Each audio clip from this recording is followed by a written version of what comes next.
Hello and welcome to episode 7 of From Zero to Dreamfort. So we finally got those merchants off the map. They were actually stuck. So a quick run of caravan extend and then waiting for them to re-unload their goods at the trade depot, and then caravan leave. That is caravan extend and then caravan leave. Got them to successfully exit the map. And once they did, we had a glut of migrants. We went from 19 to 66. And so now we're in a position to work with our nobility and military. Let's check our nobles screen. Okay, now we have a mayor, and we need a captain of the guard. Let's split out some of these noble roles so that our militia commander can focus on just being a militia commander. Okay, we can have you being a manager. Nobody has any medical skills. Okay. Let's stick our mayor into that role. Anybody can be a broker. You are a competent appraiser. I'll take you. And bookkeeping. You can be a bookkeeper. Okay, so as we unpause and let that run, we should find our new manager getting automatically assigned to these offices. Yeah, okay. And now our mayor who does have these assigned to him, but he thinks they're not quite good enough. So let's just go smooth them out. So, okay, mayor is now happy. And let's look at these petitions. We need a guild hall for farmers guilds. Okay. So let's go down to our guild halls and designate our first one. So make this a farmer hall, the lobster of bears. Only members can visit because we don't want the farming skill to spread unnecessarily. Now the economy settings aren't hard, so we need to get this up to 6,000. The fastest way to do that is often to assign a artifact. But we have one artifact and it's a chair, so we don't put that on there, but we can put the chair right here. Let's get someone to get rid of that chair and we'll build a different one in its place. Okay, so furniture, chair, change the filter to just artifacts. And we have one available, put it right there, and then clear it because we don't want our later chairs using the artifact filter. And someone's already on the way. Bring me a chair so that I may adorn my farmer's guild hall. Okay, did that do it? No, we're still at a meeting place. Of course, that was only worth 1,000. Just got us to 2,000. Let's set our smoothers on the job. And in that last wave, we did get a number of fairly skilled engravers. So let's set them at the task. And see how far that gets us. How are we doing? 4,000, that's not bad. We'll just wait for that artifact. A tall willow bow, excellent. We're not going to use that, but we can put it on display.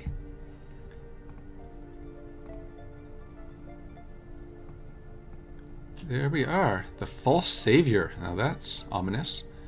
So we'll assign that here, and we see that yes, we're now an expected guild hall. We will let them do their thing. There it is. It's on display, even though you can't see it. Click here. We are now a guild hall, and our petition has been satisfied. Beautiful, beautiful. Okay, let us look at our military. Right now we have nothing. Let's get a militia commander with a metal armor and a captain of the guard with archer. We need to assign a good captain of the guard, so let's click there and assign ourselves a leader. We probably want somebody who has good ranged potential. That's everybody, excellent. Anybody could be a good Craftsdwarf. So instead, let's look at teacher. We have a pretty good teacher, but they're doing something else here. They're a manager. We also want to toggle all these. We don't want to be in other squads, don't want officials, nobility, with infants. We don't want anybody in here that hates combat. nor do we want anybody who can't stand or hold a weapon. So let's toggle all those on, and then who are we left with? So this administrator, Kavish. Kavish can be our new captain of the guard. There we go.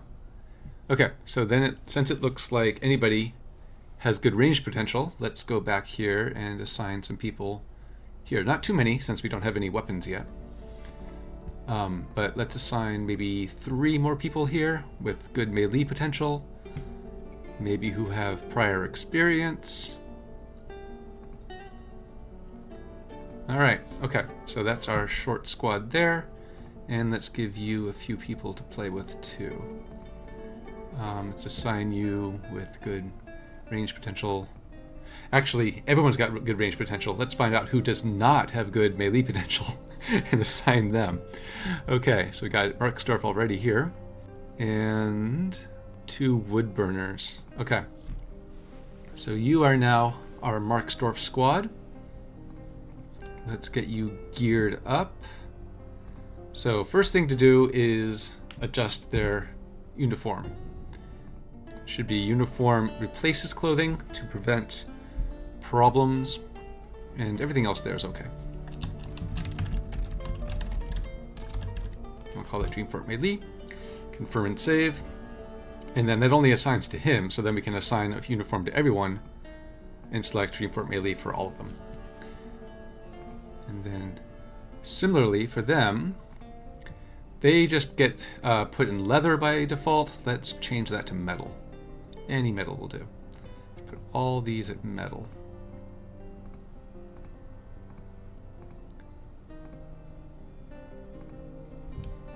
Okay.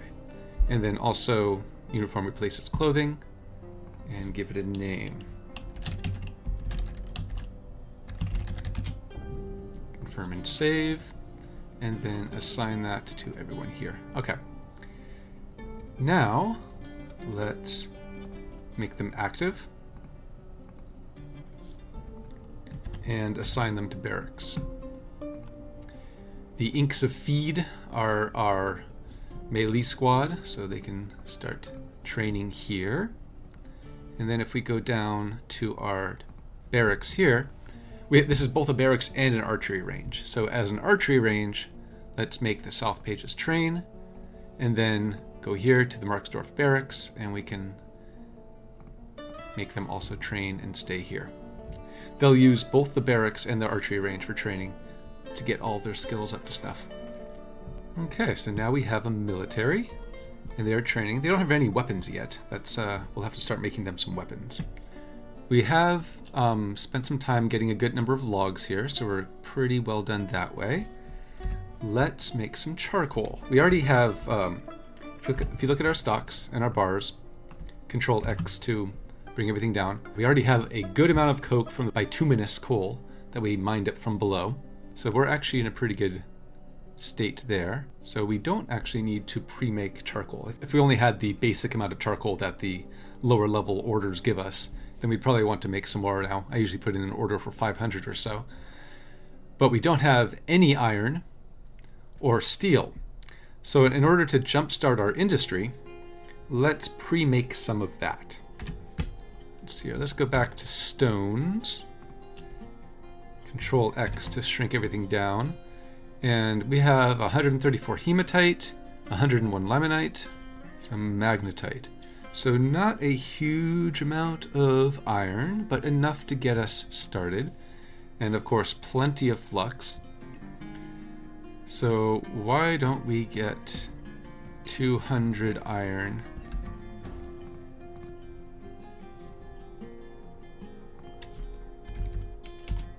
Of hematite and 100 of limonite. Okay, and then we'll go with 100 pig iron and 100 steel once they get going on that, and then we can start our weapons production at the highest grade. When we import the library military orders over here, then that will make weapons out of whatever material you happen to have on hand. But we can kickstart that by pre-making some steel. And there we have it. We have some iron. So let's queue up some pig iron And some steel.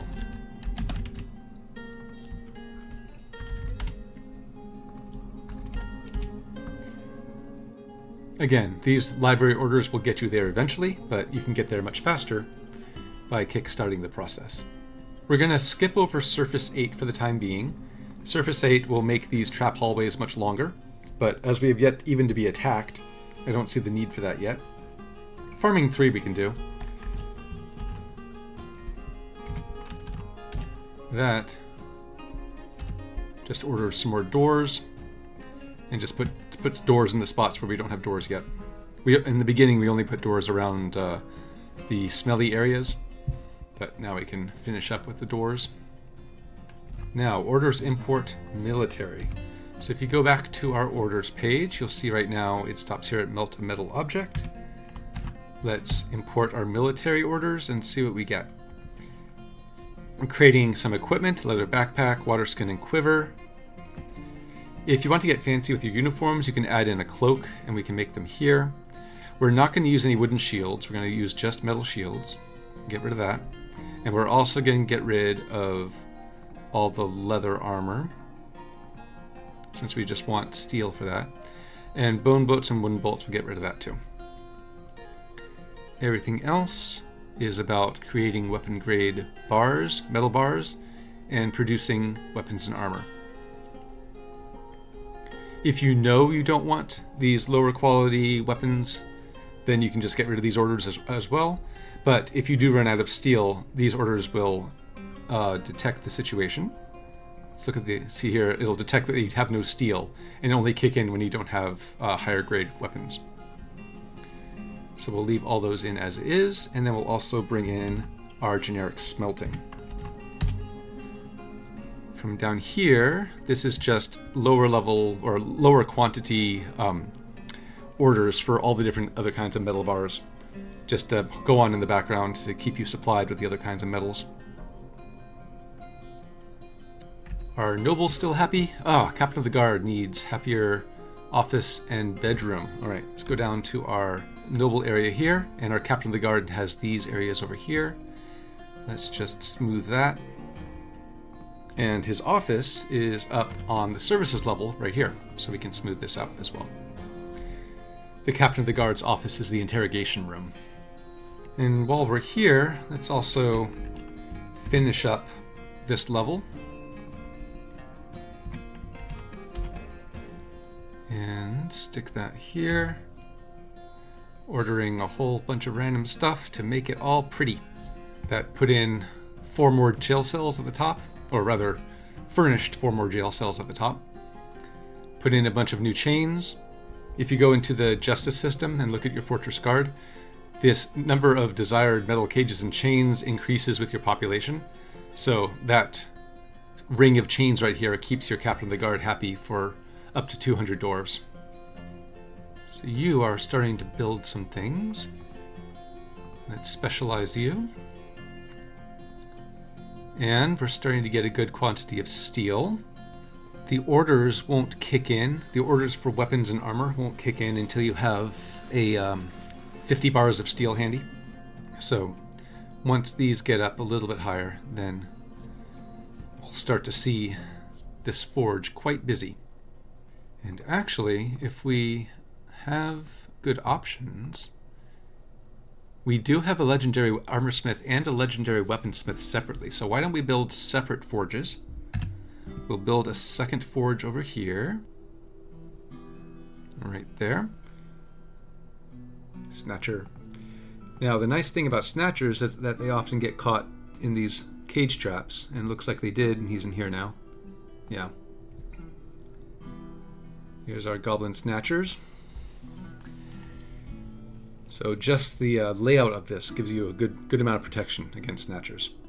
And I also changed our chores from children going off to haul wood to going off to haul stone. So they are also kept safely inside and away from the snatchers out here. Let me check on my forge here. So let's assign this one to my master weaponsmith, you, and only enable this for weaponsmithing. And then you can get assigned to my legendary armor smith, who I will specialize, and then you only can do armoring. And I guess let's build another forge over here for all the other stuff. Okay, now we have this one. This doesn't need anyone assigned, but we can take off weaponsmithing and armoring. So now we have a general fallback metalsmith's forge for our blacksmithing needs. Since it is more important for your military to have weapons than armor, the orders for weapons kick in at a lower level of steel than the weapons for, or the orders for armor, which is why you'll see the weapons coming up first. Speaking of which, let's boost you up to 9 work orders allowed so that you get a higher variety of weapons. Wow, look at you go. It's very productive.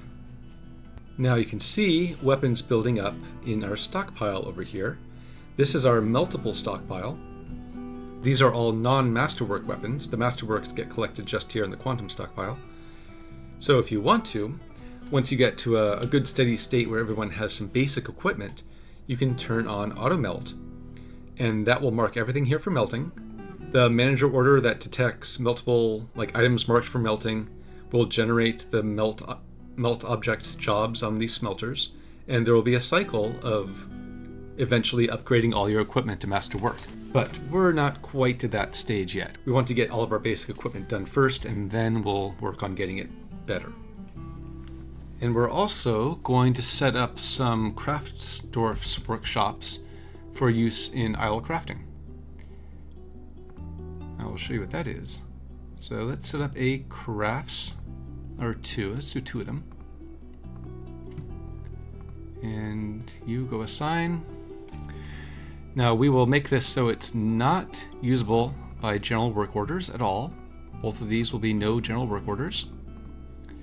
And we're not going to assign it to anybody, but we are going to say that we want to allow idle dwarves to satisfy their crafting needs here.